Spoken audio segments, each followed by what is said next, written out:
लखनऊ में भारत जापान की युवा दोस्ती की दिखी खूबसूरत तस्वीर। सीएम आवास पर जापानी विद्यार्थियों ने गीत से जीता सबका दिल। सीएम योगी ने जापानी बच्चों से किया खास संवाद।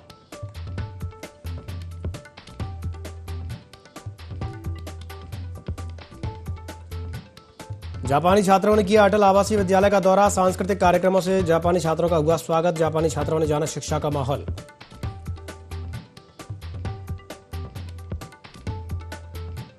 मथुरा में निर्माणाधीन मॉल में शटरिंग गिरी, 3 लोगों की मौत। लेंटर डालते वक्त हुआ भीषण हादसा।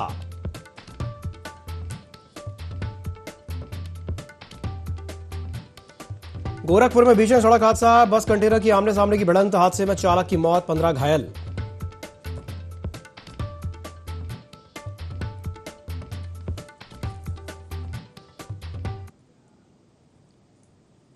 नमस्कार, ND24 में आप सभी का स्वागत है। मैं हूं आपके साथ दिव्यांशु जोशी। तो लखनऊ में मुख्यमंत्री आवास पर भारत जापान की युवा दोस्ती की खूबसूरत तस्वीर देखने को मिली। अ डायलॉग विद फ्यूचर कार्यक्रम में जापान के यामानाशी प्रांत से आए 13 विद्यार्थियों ने लखनऊ के स्कूली बच्चों से संवाद किया।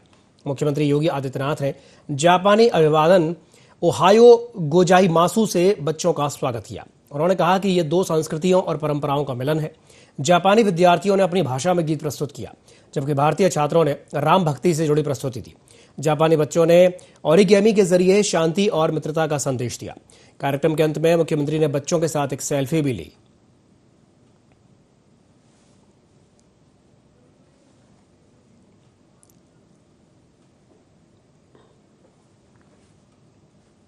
रायबरेली में मुख्यमंत्री योगी आदित्यनाथ के 24 अगस्त को प्रस्तावित दौरे को लेकर के जिला प्रशासन ने तैयारियां तेज कर दी हैं। जहां प्रस्तावित कार्यक्रम के तहत मुख्यमंत्री अमर शहीद स्वतंत्रता संग्राम सेनानी राणा बेनी माधव बख्श सिंह की प्रतिमा पर माल्यार्पण करेंगे। इसके बाद उनकी स्मृति में बनाए गए ऑडिटोरियम का उद्घाटन किया जाएगा। मुख्यमंत्री फिरोज गांधी डिग्री कॉलेज के मैदान में विशाल जनसभा को भी संबोधित करेंगे। इस दौरान जिले को करोड़ों रुपए की विकास परियोजनाओं की सौगात मिलने की भी उम्मीद है।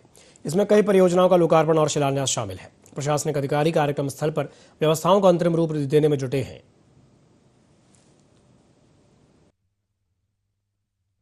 राणा बेनी माधव जी की जयंती के शुभ अवसर पर यहाँ पर माननीय मुख्यमंत्री जी के कर कमलों के द्वारा हजारों करोड़ की परियोजनाओं का शुभारंभ होना है। साथ ही साथ राणा बेनी माधव का जो ऑडिटोरियम तैयार हुआ है उसका भी शिलान्यास होना है। यहाँ पर सभी रायबरेली के हमारे देवतुल्य कार्यकर्ता और यहाँ की जनता उनका बड़ी बेसब्री से इंतज़ार कर रही है और उनके कार्यक्रम को लेकर आज हम लोग अभी इधर डिग्री कॉलेज प्रांगण में आए हुए हैं। उनकी तैयारियों का हम लोग जायजा ले रहे हैं कि कैसे हो रही हैं और साथ ही साथ उनके भव्य स्वागत की संगठन की तरफ से भी रूपरेखा तैयार की जा रही है। देखिए, 24 तारीख को माननीय मुख्यमंत्री जी का कार्यक्रम यहाँ पे प्रस्तावित है, तो यहाँ पर जो आवश्यक टेंट आदि व्यवस्थाएं जो हैं उसके संबंध में तैयारियां चल रही हैं। 3.5 साल के कार्यकाल में तुमको ही राज्य कितना बदला, इसकी तस्वीर अब जमीन पर नजर आने लगी है। नगर पंचायत अध्यक्ष JP गुप्ता के मुताबिक नगर के 14 वार्डों में करीब 70% मुख्य सड़कों और नालियों का निर्माण कार्य पूरा हो चुका है और इसके साथ ही सरकारी प्राथमिक स्कूलों में स्मार्ट क्लासेस, नए फर्नीचर और आधुनिक शौचालय जैसी सुविधाएं भी उपलब्ध कराई गई हैं। नगर पंचायत का यह दावा है कि विकास कार्यों से शहर की बुनियादी सुविधाओं में सुधार हुआ है।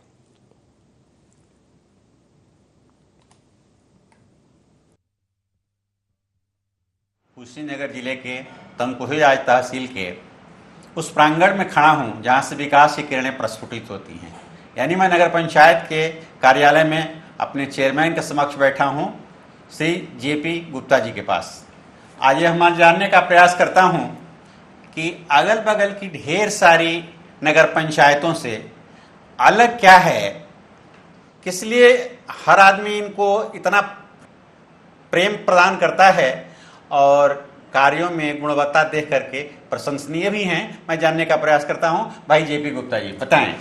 सबसे पहले तो ND24 के आप सभी दर्शकों को मैं प्रणाम करता हूं और सबसे बड़ा प्रश्न आपने मेरे समक्ष रखा है, तो उसके संबंध में मुझे ये कहना है कि एक नेता होने के नाते मुझे लगता है कि एक नेता होने से पहले एक नेता को अपनी जिम्मेदारियों का एहसास होना चाहिए। बिल्कुल। नेता का क्या कर्तव्य है, एक नेता की जिम्मेदारी क्या होनी चाहिए अपनी जनता के प्रति। तो मुझे लगता है कि मैं उन भावों को प्रिय हनुमान जी की कृपा से समझ पाता हूँ और उन भाव के साथ एक नेता नहीं एक बेटा बन करके चलने का कार्य करता हूँ। तो मुझे लगता है कहीं ना कहीं मुझे भी संतुष्टि मिलती है और मैं अपनी जनता को भी संतुष्ट कर पाता हूँ। चेयरमैन साहब, लगभग 3.5 साल पूरे होने जा रहे हैं जी। नगर पंचायत के, और इस 3.5 वर्ष के लंबे अंतराल में ढेर सारा विकास का कार्य आपने करवाया। कुछ ऐसा है जो आपको बहुत सबसे अच्छा लगा, जो बहुत जेन्युइन था और अभी तक नहीं हो पाया था, जिसे आपने कराने का काम किया हो, कृपया बताने का कष्ट करें। सबसे पहले तो मेरी नगर पंचायत में चेयरमैन बनने से पहले जी, और मेरे भाव जो अपने नगर के प्रति थे, नगर के सम्मानित जनता के प्रति, मैं अपने दिल से ये बात कह रहा हूँ। ठीक है। जो मैंने अपने राजनीतिक जीवन में मैंने जो अनुभव किया है, मुझे लगता है कि किसी भी विकास कार्य के पहले, चाहे निर्माण कार्य हों, जो भी चीज़ें हम अपने नगर पंचायत में बना दें, सबसे पहले सबसे बड़ी बात यह है कि हम अपनी जनता को लेकर के कितने जागरूक हैं, ठीक है। जनता के प्रति हमारे भाव क्या है। तो सर्वप्रथम मैं अपने जनता के लिए उनके सुख दुख में चलने का कार्य करता हूँ, उनके सुख दुख में बैठने का कार्य करता हूँ, और हमारी सम्मानित जनता अगर छोटी मोटी समस्याओं के लिए आती है तो मेरा ये पूरा प्रयास रहता है कि मैं उनकी बात को सुनूं और उनका समाधान कर पाऊँ। ये कारवां निरंतर आगे बढ़ता जा रहा है। मैं हरिंद्र कुमार द्विवेदी और एक आध IND चीजें 24 कुशीनगर। सिद्धार्थनगर के मिटवल ब्लॉक स्थित तिलौली CHC में स्वास्थ्य सेवाओं की बदहाली की शिकायत पर CMO डॉक्टर संजय कुमार दोहरे ने औचक निरीक्षण किया। निरीक्षण के दौरान अस्पताल की एक्सरे मशीन तकनीकी खराबी के चलते बंद मिली। वहीं अस्पताल में जन्म लेने वाले बच्चों के जन्म प्रमाण पत्र भी लंबित पाए गए। CMO ने उपस्थिति रजिस्टर समेत अन्य संबंधित अभिलेखों की जांच की और व्यवस्थाओं में लापरवाही पर प्रभारी चिकित्सा अधिकारी से जवाब तलब किया। उन्होंने लंबित मामलों का जल्द निस्तारण करने और मरीजों को बेहतर स्वास्थ्य सुविधाएं उपलब्ध कराने के निर्देश दिए। निरीक्षण के दौरान अस्पताल की व्यवस्थाओं में सुधार और स्वास्थ्य सेवाओं को सुचारू रखने पर विशेष जोर दिया गया। आज मैं सिद्धार्थनगर के तिलौली मिठवल सामुदायिक स्वास्थ्य केंद्र पे खड़ा हूँ। तो यहाँ पे किसान यूनियन के एक नेता हैं जिन्होंने तिलौली अस्पताल के बारे में कुछ शिकायत किए थे, जिस विषय में CMO साहब आके यहाँ पे जांच किए हैं। आज मैं इन्हीं से बात करना चाहूँगा कि शिकायत करने पे CMO जी आए तो क्या क्या यहाँ पे बात हुआ, क्या नहीं हुआ, एक खुद बताएंगे। आइए हम बात करते हैं। क्या नाम आपका? हमारा नाम रहमतुल्लाह शेख है जी। मेरा कहना है यहाँ के अस्पताल के बारे में कि हर दुख रहीन रहमतुल्लाह बचिन इंतकाल से और नरसन के चरका दे के भागिन अस्पताल से, कहा यही इलाज से भी इलाज सही, हम तो दोस्त हो हर घाव जहाँ साफ करें रेग मार से। तो ये तिलौली ये अस्पताल का हाल है कि आज मौके पर पहुंचो और अगर ग्लूकोज लगाना हो तो बीबो बाहर से मंगवाते हैं, इंजेक्शन लगवाना हो तो CNG बाहर से मंगवाते हैं। एक्सरे मशीन का तो बोर्ड लगा लेकिन मौके पर एक्सरे मशीन नहीं है। और अगर किसी व्यक्ति को जन्म प्रमाण पत्र बनवाना हो तो उसे 500 रुपया लिया जाता है। जैसे CMO साहब को किस विषय में आपने शिकायत किया था? किस चीज को लेकर जांच करने? यही जो जन्म प्रमाण पत्र को लेकर के कि 500 रुपया वसूली होता है, और ये एक्सरे मशीन के ऊपर है कि अगर एक्सरे मशीन का बोर्ड लगा लेकिन अंदर एक्सरे मशीन कहीं खराब है, कई साल से खराब चल रहा है। ये सब मुद्दों को लेकर के दिन भारतीय किसान यूनियन धरना प्रदर्शन करेगी। इस समय जब आए थे तो क्या अस्पताल में क्या हुआ, क्या बताए? यही सब लोग हम लोग शिकायत यही सब किए हैं। CMO साहब आए थे तो क्या बोले वहाँ पे, कुछ बात किए कि नहीं किए? हाँ, तो भाई आश्वासन देकर गए हैं कि भाई सुधार होगा, अगर नहीं सुधार होगा उसके बाद हम लोगों के हमारे पास शिकायत कीजिए, अगर नहीं शिकायत हम लोगों का सुना जाएगा तो हम लोग धरना प्रदर्शन करेंगे। हाँ। तो यह हमारे साथ में किसान यूनियन के नेता थे तो जिन्होंने शिकायत किया था, उनसे हमने जब बात की तो उन्होंने बताया कि CMO साहब आए थे और आने के बाद जो खामियां हैं उस खामियां पे उन्होंने अस्पताल में सबको आश्वासन दिया है और ये बताया है कि जल्द से जल्द इस पर कार्रवाई होगी। IND 24 अनिल सिद्दीकी, सिद्धार्थनगर। बड़ी खबर लखनऊ से आ रही है, जहां पर जापानी छात्रों ने अटल आवासीय विद्यालय का दौरा किया है। अटल विद्यालय के छात्रों से जापानी छात्रों ने संवाद किया। जापानी छात्रों ने कॉन्फ्रेंस हॉल और म्यूजिक कक्ष का भी जायजा लिया। सांस्कृतिक कार्यक्रमों से जापानी छात्रों का स्वागत हुआ। भारत जापान छात्र संवाद का यह खास अवसर था, जहां पर अटल विद्यालय में जापानी छात्रों ने शिक्षा का माहौल जाना। तो ये खबर आपको बता रहे हैं लखनऊ से। जापानी छात्रों ने अटल आवासीय विद्यालय का दौरा किया है। अटल विद्यालय के छात्रों से जापानी छात्रों ने सीधा संवाद किया है। जापानी छात्रों ने कॉन्फ्रेंस हॉल और म्यूजिक कक्ष का भी जायजा लिया। सांस्कृतिक कार्यक्रमों से जापानी छात्रों का स्वागत हुआ है। भारत जापान छात्र संवाद का यह खास अवसर था, जहां पर अटल विद्यालय में जापानी छात्रों ने शिक्षा का माहौल जाना। तो जापानी छात्र लखनऊ में थे, जहां पर अटल विद्यालय के छात्रों से जापानी छात्रों ने संवाद किया। छात्रों ने कॉन्फ्रेंस हॉल और म्यूजिक कक्ष का भी जायजा लिया।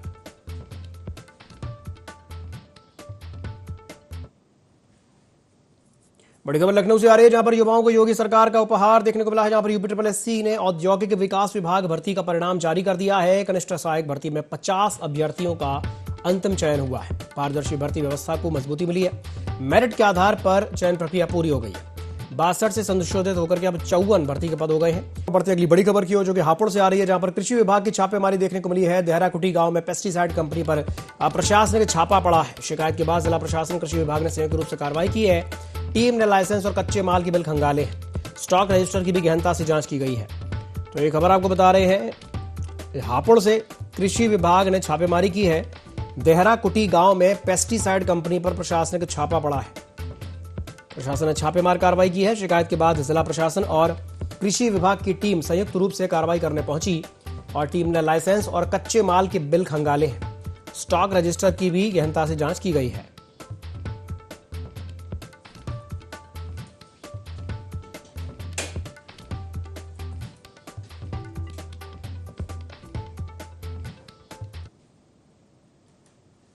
बहराइच में बाढ़ प्रभावित क्षेत्रों का जायजा लेने के लिए पहुंचे प्रभारी मंत्री दिनेश प्रताप सिंह ने जिला पंचायत अध्यक्ष मंजू सिंह और बलहा विधायक सरोज सोनकर के साथ कई गांवों का निरीक्षण किया। उन्होंने रामपुर रतिया, धर्मपुर संपत, पूर्व खैरी पुरवा और बाबा रामपुर रतिया समेत प्रभावित इलाकों में ग्रामीणों से संवाद करके उनकी समस्याएं सुनी। मिहीपुरवा क्षेत्र के गुलहरिया गांव में प्रभारी मंत्री ने 75 बाढ़ प्रभावित महिला पुरुषों को राहत किट बांटी। उन्होंने कहा कि संकट की इस घड़ी में योगी सरकार बाढ़ पीड़ितों के साथ मजबूती से खड़ी है और किसी भी परिवार को अकेला नहीं छोड़ा जाएगा।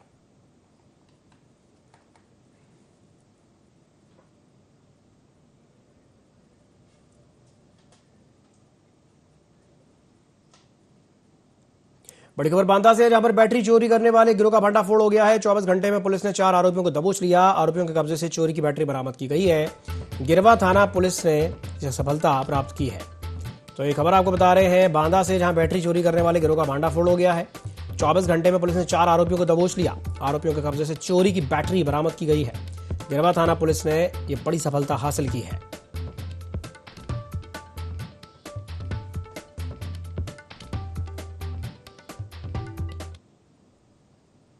गोरखपुर में देर रात बाघागाड़ा इलाके में काशी डिपो की बस और कंटेनर ट्रक के बीच आमने सामने की जोरदार टक्कर हो गई। हादसे में बस चालक की मौके पर ही मौत हो गई, जबकि 15 यात्री घायल हो गए। ऐसा बताया गया है कि बस में कुल 37 यात्री सवार थे। टक्कर के बाद घायलों को तत्काल जिला अस्पताल पहुंचाया गया, जहां डॉक्टरों की निगरानी में इलाज जारी है। अधिकारियों के मुताबिक सभी घायल खतरे से बाहर हैं। प्रशासन और परिवहन विभाग की टीम घायलों के परिजनों से संपर्क कर रही है।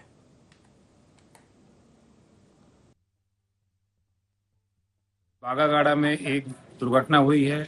ये एक काशी डिपो की बस और एक ट्रक कंटेनर में आपस में हेड ऑन कोलिजन हुआ है।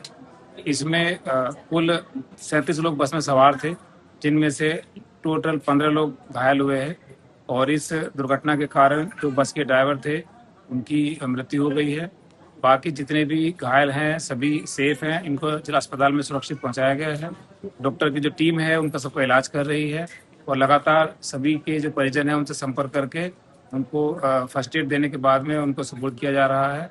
और जो भी मृतक या इंजर्ड हैं उसके लिए यूपी एसआरटीसी के द्वारा जो भी विधिक प्रावधान है अनुमन्य सहायता उनको उपलब्ध कराई जा रही है। बहराइच के चफरिया इलाके में कब्रिस्तान के पास स्थित तालाब में मगरमच्छ दिखाई देने से ग्रामीणों में हड़कंप मच गया। तालाब में मगरमच्छ होने की सूचना मिलते ही ग्रामीणों ने तत्काल वन विभाग को जानकारी दी। सूचना पर वन विभाग की टीम मौके पर पहुंची और मगरमच्छ को पकड़ने के लिए रेस्क्यू अभियान शुरू किया। वन विभाग की टीम ने ग्रामीणों की मदद से कड़ी मशक्कत के बाद करीब 2 से 3 फीट लंबे मगरमच्छ को सुरक्षित पकड़ लिया।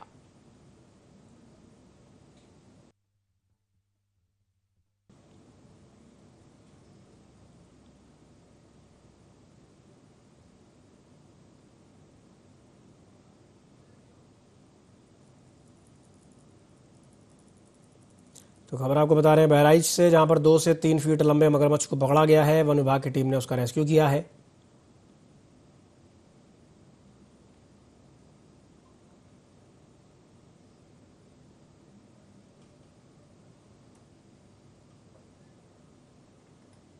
वृंदावन के रुक्मिणी विहार क्षेत्र में निर्माणाधीन ओमैक्स कोर्टयार्ड मॉल में एक बड़ा हादसा हो गया, जहां पर चौथी मंजिल पर लैंटर डालने के दौरान अचानक से शटरिंग भरभरा करके गिर पड़ी, जिसके नीचे कई मजदूर दब गए।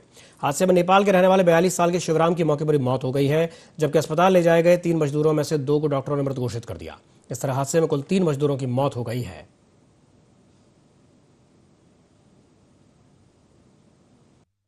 वृंदावन में रुक्मिणी विहार क्षेत्र में एक निर्माणाधीन मॉल है। इसमें आज सुबह सूचना मिली कि जो शटरिंग लगी हुई थी, चौथे मंजिल पर लिंटल डल रहा था, वो शटरिंग कोलैप्स कर गई और उसमें एक व्यक्ति की मौके पर मृत्यु हो गई थी। 3 लोगों को अस्पताल भेजा गया था, जिनमें से 2 को भी वहां ब्रॉड डेड डिक्लेयर कर दिया गया। कुल मिलाकर 3 लोगों की मृत्यु हुई है। जो मरने वाले हैं उनमें से एक व्यक्ति नेपाल का और 2 पश्चिम बंगाल के हैं। इनके परिवार से संपर्क स्थापित किया जा रहा है और एक और व्यक्ति जो घायल है वो भी पश्चिम बंगाल के रहने वाले हैं। उन्हें बेहतर से बेहतर उपचार हेतु आगरा रेफर किया गया है। यहाँ पर फायर सर्विस की टीम द्वारा सर्च एंड रेस्क्यू ऑपरेशन चलाया गया। अभी अब कोई भी व्यक्ति इसमें फंसा हुआ नहीं है। सभी लोगों को निकाल लिया गया है और जैसा मैंने बताया, बेहतर से बेहतर उपचार कराया जा रहा है। परिवार जनों से संपर्क कर जो भी तहरीर प्राप्त होगी उसके आधार पर अग्रिम विधिक कार्रवाई। लखीमपुर खीरी में एक बार फिर से जंगली जानवर के हमले से ग्रामीणों में दहशत फैल गई। पसगवा थाना क्षेत्र के ककराही गांव में गलरई भट्टे के पास खेत में घास काट रहे एक युवक शिवकरण पर अचानक से जंगली जानवर ने हमला कर दिया। हमले में युवक गंभीर रूप से घायल हो गया। घटना के बाद आनंद फानन में घायल को सीएचसी मोहम्मदी में भर्ती कराया गया है, जहां पर उसका उपचार जारी है।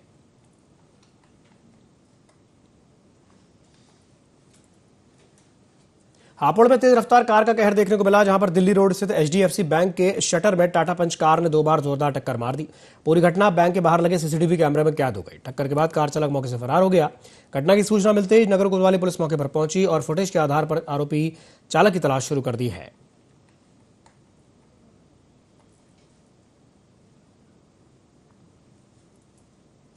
लखनऊ के काकोरी स्थित शीतला माता मंदिर में कथित भेदभाव के मामले के बाद लाखन आर्मी चीफ सूरज पासी मंदिर पहुंचे, दर्शन किए। इस दौरान उन्होंने कहा कि किसी के साथ भेदभाव नहीं होना चाहिए और समाज राजनीतिक मानसिकता में ना फंसे। सूरज पासी ने कहा कि घटना को लेकर के निष्पक्ष जांच होनी चाहिए और अगर ऐसी कोई घटना नहीं हुई है तो इसकी भी जांच की सच्चाई सामने लाई जाए।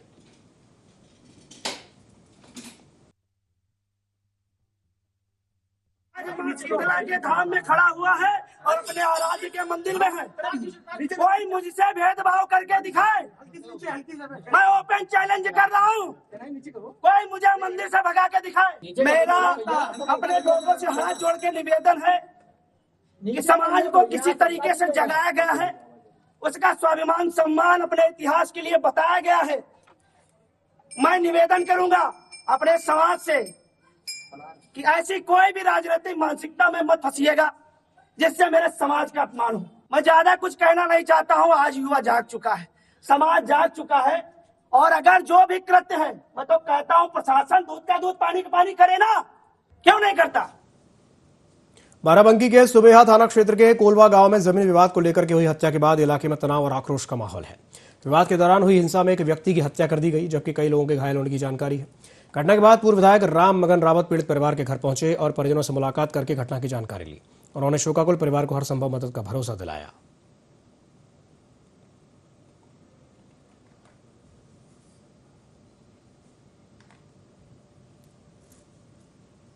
पीलीभीत में रक्षाबंधन के मौके पर भाई बहन के रिश्ते की खास तस्वीर देखने को मिली है, जहां जिले के सभी 9 कस्तूरबा गांधी विद्यालयों की छात्राएं डीएम कार्यालय पहुंची और जिलाधिकारी ज्ञानेंद्र सिंह को राखी बांध करके रक्षाबंधन का पर्व मनाया।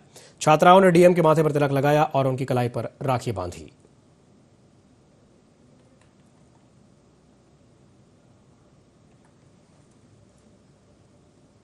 खबर पीलीभीत के न्यूरिया थाना क्षेत्र से है, जहां पर चोरों ने सराफा दुकान को निशाना बनाकर के लाखों की चोरी की वारदात को अंजाम दिया। महूफ रोड स्थित मुख्य चौराहे के करीब 200 मीटर दूर दुकान से चोर करीब 4 किलो चांदी और 3.5 तोले सोने के नागफूल चोरी करके फरार हो गए।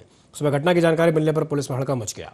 सूचना पर अपर पुलिस अधीक्षक विक्रम दहिया और सहायक पुलिस अधीक्षक नताशा गोयल पुलिस टीम के साथ मौके पर पहुंचे और घटनास्थल का निरीक्षण किया। न्यूरिया में कस्बा में चोरी की घटना सामने आई है, जो कि 20-21 अगस्त की रात्रि की घटना है। ये घटना कस्बा क्षेत्र में एक ज्वेलरी की दुकान पर जो है कारित करी गई है। इसमें तत्काल कार्रवाई करते हुए जो तहरीर लेकर मुकदमा पंजीकृत कर दिया गया है। साथ ही साथ जो भी कैमराज हैं, सीसीटीवी कैमराज और जो भी अन्य साक्ष्य जो दुकान से मिले हैं, उस पे जो है टीमों के द्वारा काम किया जा रहा है। जल्द से जल्द इस घटना का अनावरण किया जाए। लखनऊ के हजरतगंज इलाके में प्रॉपर्टी हड़पने के लिए मौलाना इरफान अहमद रिजवी की हत्या की एक बड़ी साजिश का पुलिस ने खुलासा किया है। इस मामले में पुलिस ने 6 आरोपियों को गिरफ्तार करके बड़ी सफलता हासिल की है। जांच में सामने आया कि मौलाना की हत्या के लिए 2 लाख रुपए की सुपारी तय की गई थी। इस खतरनाक वारदात को अंजाम देने के लिए आरोपियों ने इंदिरा नगर मेट्रो स्टेशन के पास से एक मोटरसाइकिल भी चोरी कर ली थी। पुलिस ने आरोपियों के पास एक चोरी की बाइक, एक अवैध पिस्टल, 5 जिंदा कारतूस और अन्य संदिग्ध सामान बरामद किया है।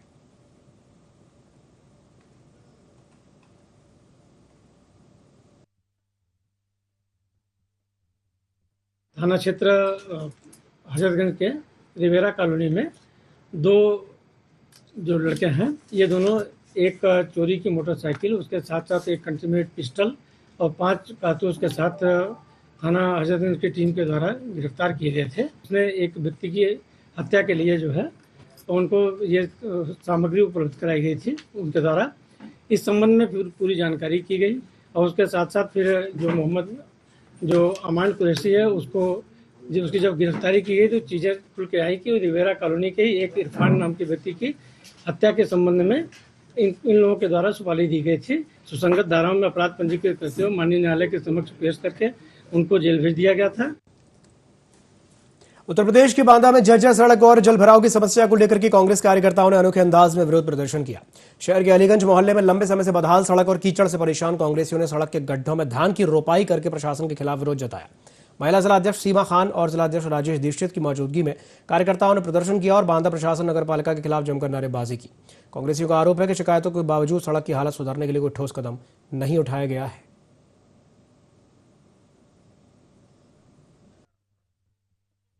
देख रहे हैं कि बांदा नगर की सबसे बेस्ट सड़क है। यहाँ से 12 बफात का जुलूस निकलता है, रामनवमी का जुलूस निकलता है, न दुर्गा समिति का जुलूस निकलता है।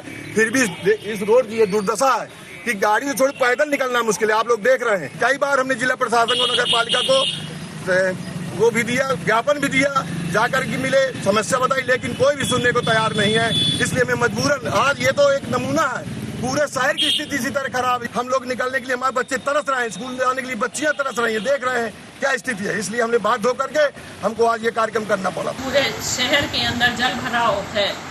आज हम लोगों ने पेड़ लगाने का काम किया, क्योंकि जगह जगह जल भराव है। बच्चे स्कूल जाने में असमर्थ हो रहे हैं, महिलाएं घर से बाहर नहीं निकल पा रही, पैदल निकलना दूभर हो रहा है। इसलिए हम लोगों की सरकार से, नगर पालिका से मांगे कि तत्काल जहाँ की मेन सड़कें उनको तो तुरंत बनाया जाए, जो अंदर है उनको भी बनाया जाए, क्योंकि जो ये सड़क है जहाँ भी हम लोग ने पेड़ रोपाई का कार्यक्रम किया, यहाँ सब त्योहार की जुलूस निकलते हैं। 12 फात के पहले हम लोगों की मांग है कि ये सड़क पक्की बना दी जाए, ताकि किसी को निकलने में कोई बाधा न पड़े। अगर ये सड़क का निर्माण कार्य शुरू नहीं हुआ तो हम महिलाएं रोड जाम करेंगी। इसकी जिम्मेदारी शासन प्रशासन की होगी। बड़ी खबर एटा से आ रही है, जहां पर आयुष्मान योजना में रिश्वत के आरोपों से हड़कंप मच गया है। सकीट पीएचसी के आयुष्मान मित्र धर्मेंद्र यादव पर 40,000 रुपए मांगने का आरोप है। बागवाला में तैनात यशवीर पर भी रिश्वत मांगने का आरोप है। पीड़ित का दावा है कि 35,000 रुपए खाते में ट्रांसफर किए गए थे। ट्रांजैक्शन का स्क्रीनशॉट सोशल मीडिया पर वायरल होने का भी दावा किया गया। रकम होने के बाद भी वैध कार्ड नहीं मिलने का आरोप है। कथित फर्जी आयुष्मान और अंत्योदय कार्ड देने का भी आरोप लगाया। आरोपों की जांच और कार्रवाई को लेकर के बड़े सवाल उठ रहे हैं। ये आपको खबर बता रहे हैं एटा से। आयुष्मान योजना में रिश्वत के आरोपों से अब हड़कंप मच गया है। सकीट पीएचसी के आयुष्मान मित्र धर्मेंद्र यादव पर 40,000 रुपए मांगने का आरोप है।